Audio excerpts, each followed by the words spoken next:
The interesting thing about climate change is that it's not always obviously visible. As a concept, you could understand it, but how do you photograph that? And I was tremendously lucky to find an image that became an icon for that subject. The image showcases a walrus sitting on a mushroom of ice, and it looks like a Photoshop, the animal there completely. The Greenpeace ship is sailing on the background far away. The true story of the photo is that we approached with a small dinghy, and there were two other walrus sitting on that ice floe. And when we approached, they jumped in the water. And so they must have been there for a while, because as soon as they jumped, the whole thing raised. And it created like a shape of a mushroom. And the poor animal that stayed up there, it only lasted like some seconds because the whole thing broke. No? But that photo, I don't know, ran from a double spread in Time magazine to all over the world in the media, because when you see the photo, you'll understand what I mean. Climate for Conflict is a 2-year project that I began with my reporting partner, Laura Heaton.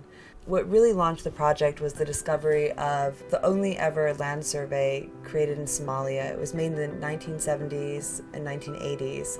There were literally tens of thousands of photographs that had never been seen before. And so those photographs provided a sort of piece of evidence of what had been. And we decided to go back and try to re-photograph those locations to understand the transformation that had taken place in the last 35 years. In some parts of Somalia, it's gone from being semi-arid to arid in less than a generation. Who is concerned? These are not just millions, these are individuals. They struggle.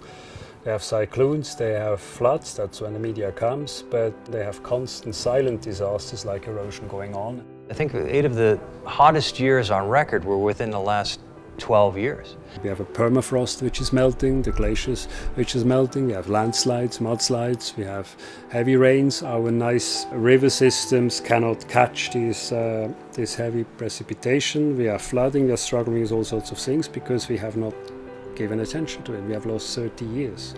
We're going out there and we're seeing these things, and we're the canary in the coal mine, quite literally. Sometimes the best people to ask are farmers, people who are out in the environment all the time. So, for example, if you're in Japan, where I live, it's green like it always has been. And on the island of Kyushu, farmers are finding that the kernels of rice are shattering from the August heat. So it can be very subtle.